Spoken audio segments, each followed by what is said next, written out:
যে সম্পর্কে বিশ্বাসের অভাব বোধ হয়, গুরুত্ব থাকে না, নিজের অস্তিত্ব খুঁজে পাওয়া যায় না, তীব্র ভালোবাসা নিয়েও সেই সম্পর্কে একসাথে পথ চলা যায় না।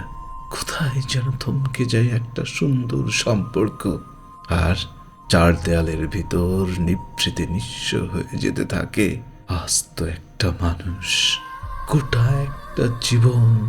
মানুষ অনেক দিনের চেনা সম্পর্ক, সংসার কিংবা অবারিত মায়াকেও দূরে ফেলে চলে আসে গুরুত্ব আর সম্মানের অভাবে। অসামান্য চাহিদা কারো জীবনেই থাকে না। মানুষ একান্তই নিজের বলতে যেটা চায় সেটা হলো সম্মান, যত্ন, গুরুত্ব আর একটুখানি বিশুদ্ধ ভালোবাসা। অনেক পাওয়া না পাওয়ার ভিড়ে জীবনে এইটুকু পেলেও জীবন স্বপ্নের চেয়েও সুন্দরভাবে কেটে যায়।